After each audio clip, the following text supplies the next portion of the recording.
నడి సముద్రం భారీ వాణిజ్య నౌక సాఫీగా ప్రయాణం సాగుతోంది. ఉన్నట్టుండి పిడుగు పడినట్టుగా ఓ క్షిపణి దాడి చేసింది.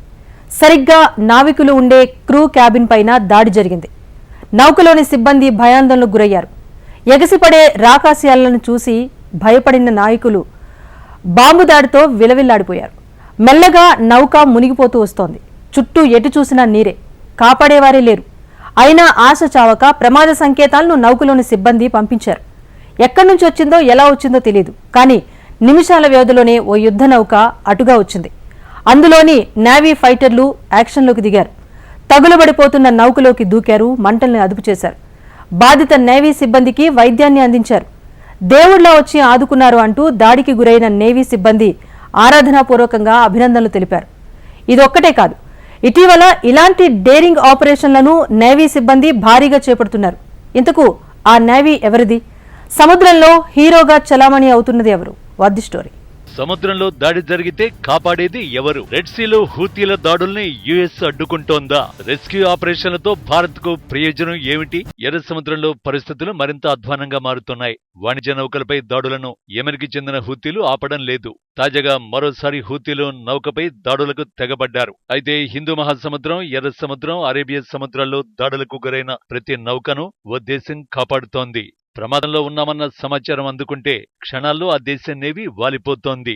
డేంజరస్ సముద్ర జలాల్లో ఒక్క దేశం మాత్రమే విశ్వసనీయ రక్షకుడి పాత్రను పదే పదే పోషిస్తోంది. ఆ దేశం మరేదో కాదు, భారతే.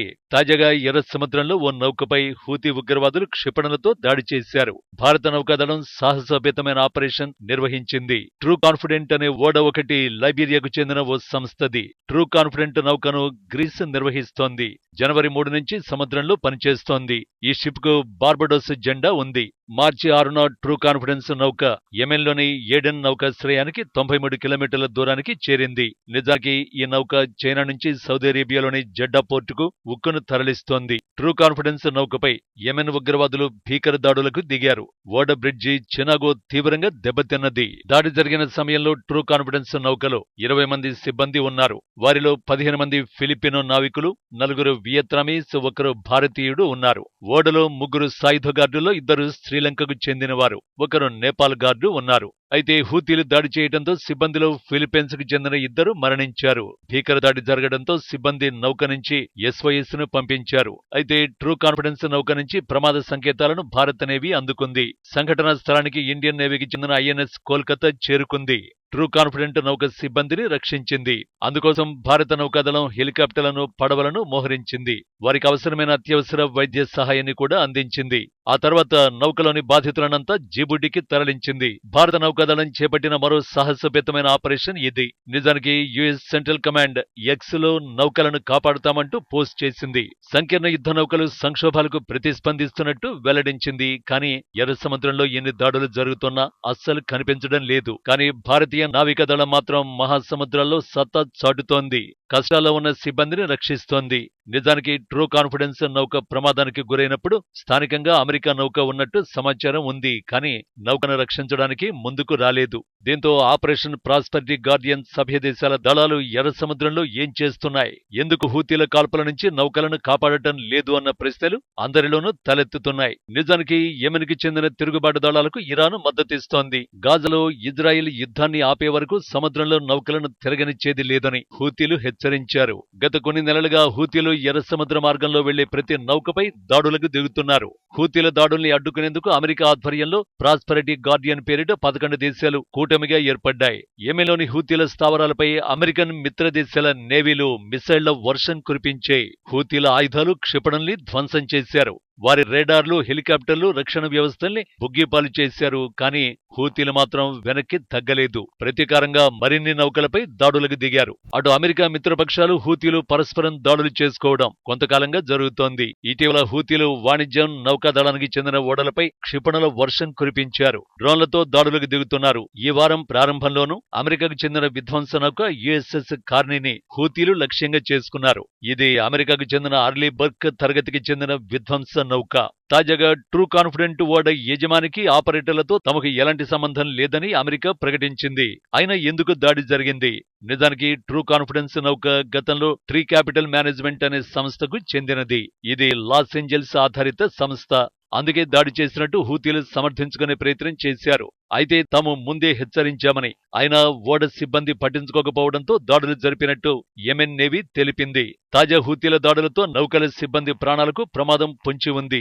హూతీల ఆగడాలతో ఎర్ర సముద్రం అల్లకల్లోలంగా మారుతోంది. ఇక్కడ మరో కీలకమైన ప్రశ్న ఏమిటంటే, ఎర్ర సముద్ర రక్షణకు ఏర్పడిన ప్రాస్పరిటీ గార్డియన్ టాస్క్ ఫోర్స్ లో ఫిలిప్పైన్స్ చేరుతుందా? తాజాగా ఎర్ర సముద్రంలోని నౌకపై హూతీలు జరిపిన దాడితో ఫిలిప్పైన్స్ జాతీయులు మరణించారు. నిజానికి తొలిసారి సముద్రంలో నౌకలపై జరిగిన దాడిలో పౌరులు మరణించారు. దీనికి ప్రతీకారంగా అమెరికా మిత్రదేశాలు ఇరాన్పై దాడి చేస్తాయా? హూతీలకు అమెరికా బలమైన సందేశం పంపుతుందా? సామాజిక మాధ్యమం ఎక్స్ లో అమెరికా నేవీ విభాగం సెంట్కామ్ కీలక వ్యాఖ్యలు చేసింది.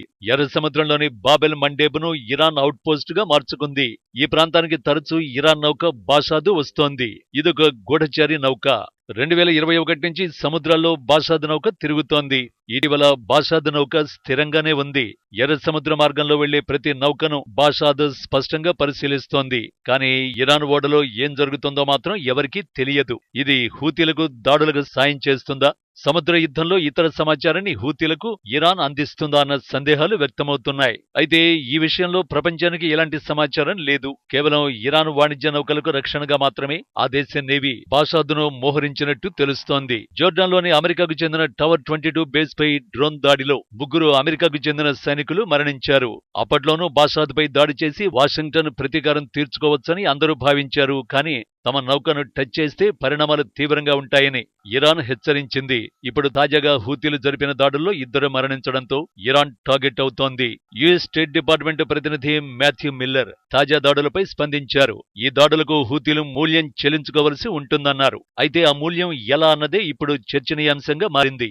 అమెరికా భాగస్వామ్య పక్షాలు ఈ యుద్ధాన్ని మరింత తీవ్రతరం చేయాలని భావిస్తున్నాయా, లేక స్థిరమైన పరిష్కారాన్ని అమెరికా కోరుకుంటుందా అన్నది తెలియడం లేదు. ఒకవేళ ఇజ్రాయిల్ యుద్ధాన్ని ఆపేస్తే హూతీలు దాడుల్ని ఆపొచ్చు. ప్రస్తుతం కాల్పుల విరమణ ఒప్పందాలపై చర్చలు జరుగుతున్నాయి. గాజాకు మరింత మానవతా సాయాన్ని పంపేందుకు అమెరికా యత్నిస్తోంది. గాజాలోని తల్లులు తమ పిల్లల ఆకలి తీర్చేందుకు అవసరమైన ఆహారాన్ని అందిస్తోంది. నిజానికి గాజాలో పరిస్థితులు హృదయ విదారకంగా మారాయి. అయితే గాజాలో కాల్పుల విరమణతో ఎర్ర సముద్రంలో కల్లోలం ఆగుతుందా? ఇప్పుడు ఇదే అసలైన ప్రశ్న. ఎర్ర సముద్రంలో హూతీల దాడులతో వాణిజ్య నౌకలు అమాయక నావికులకు ప్రమాదం వాటిల్లుతోంది. జనవరి మొదటి వారంలో ఎంవీ లీలా ప్రమాద సంకేతాలు పంపింది. అప్పటి నుంచి సముద్ర దాడుల్లో ప్రమాదానికి గురైన ప్రతి నౌకను, నావికులను భారత్ పదే పదే కాపాడుతోంది. భారత నావికాదళం ఒకదాని తర్వాత ఒకటి రెస్క్యూ ఆపరేషన్లు కొనసాగిస్తోంది. సముద్రంలో సాధ్యమైనంత వరకు ప్రశాంత వాతావరణాన్ని ఏర్పాటు చేసేందుకు యత్నిస్తోంది. బ్రిటన్ కి చెందిన ఎంఎస్సీ స్కైపై హూతీలు మిసైళ్లతో దాడి చేశారు. ఈ నౌక ఒకవైపు నీట మునిగింది.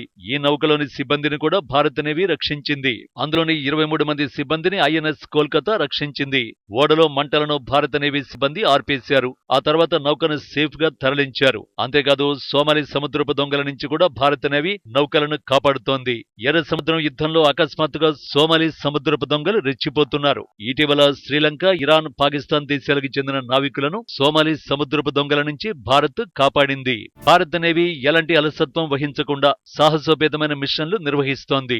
ఈ ఆపరేషన్లతో భారత్ కు ఎలాంటి ప్రయోజనం లేదు. కేవలం ప్రోటోకాల్ ప్రకారమే ఇండియన్ నేవీ వ్యవహరిస్తోంది. డేంజరస్ గా మారిన సముద్ర జలాల్లో భారత నేవీ హీరోగా మారింది. ఈ విషయాన్ని పదే పదే భారత నేవీ నిరూపిస్తోంది.